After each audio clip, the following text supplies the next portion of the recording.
New year की party में जो होने वाला है वह अब तक के सारे ट्रैक से कहीं ज्यादा चौंकाने वाला और दिल दहला देने वाला होने वाला है, क्योंकि इसी पार्टी में वसुधा सबके सामने ऐसा कदम उठाने वाली है जिसकी किसी ने कल्पना भी नहीं की थी।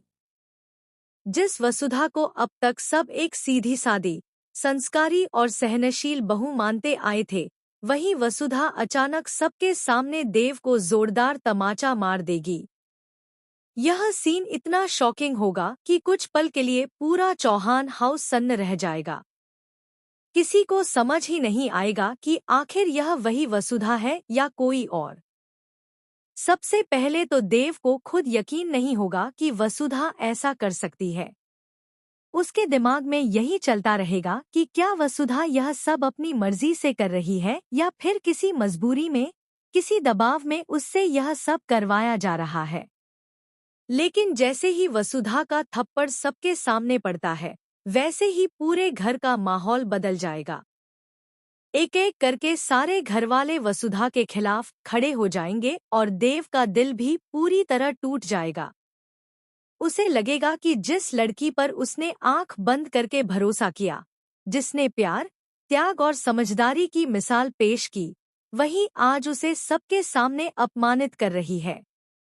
यही वह पल होगा जहां देव खुद ब खुद वसुधा को छोड़ने का फैसला कर लेगा, बिना यह जानने की कोशिश किए कि इसके पीछे की सच्चाई क्या है।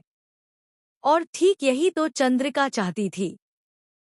चंद्रिका का पूरा प्लान इस एक थप्पड़ के साथ सफल हो जाएगा।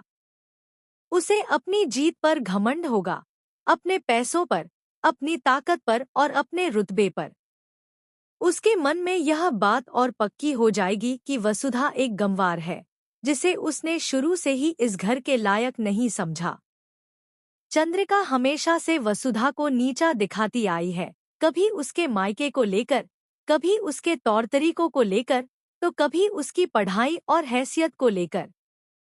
बाहर से वह भले ही दिखावे के लिए कहती रही कि वसुधा इस घर की सबसे अच्छी सदस्य है, लेकिन अंदर ही अंदर वह हमेशा उसे कमजोर कड़ी मानती रही। शादी से पहले तक जिस वसुधा को वह घर की लक्ष्मी बताती थी, शादी के बाद उसी वसुधा को उसने नौकरों से भी बदतर ट्रीट करना शुरू कर दिया।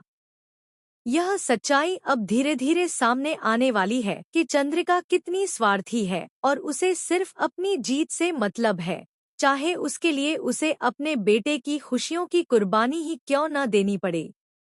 लेकिन कहानी